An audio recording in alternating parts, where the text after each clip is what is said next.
The shorter your sleep, the shorter your life.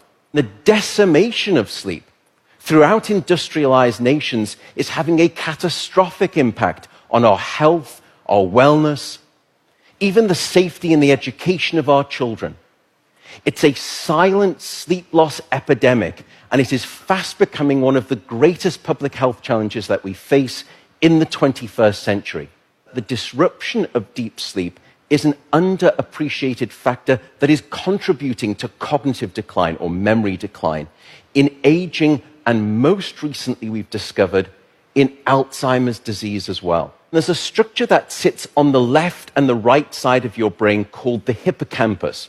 It's very good at receiving new memory files and then holding on to them. Yet in those people who are sleep deprived, we actually couldn't find any significant signal whatsoever. Without sleep, the memory circuits of the brain essentially become waterlogged, as it were, and you can't absorb new memories. We have since discovered that a lack of sleep will even erode the very fabric of biological life itself, your DNA genetic code. So here in this study, they took a group of healthy adults and they limited them to 6 hours of sleep a night for 1 week. And then they measured the change in their gene activity profile relative to when those same individuals were getting a full 8 hours of sleep a night.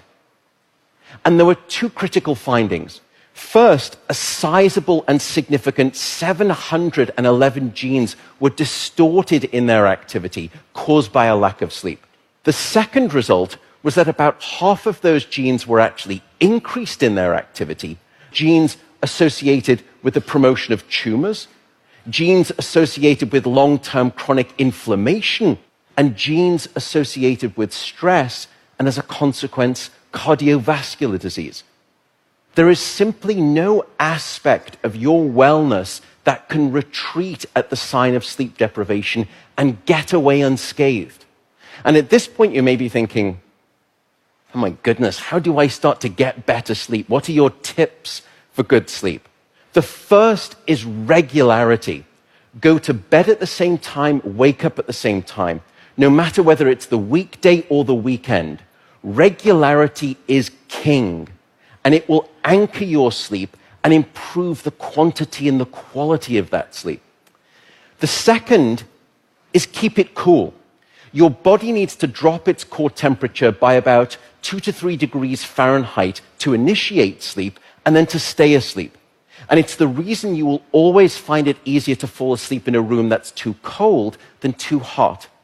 So aim for a bedroom temperature of around 65 degrees or about 18 degrees Celsius. That's going to be optimal for the sleep of most people.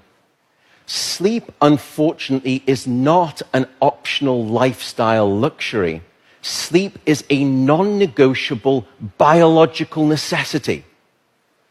It is your life support system. And with that soapbox rant over, I will simply say good night, good luck, and above all, I do hope you sleep well.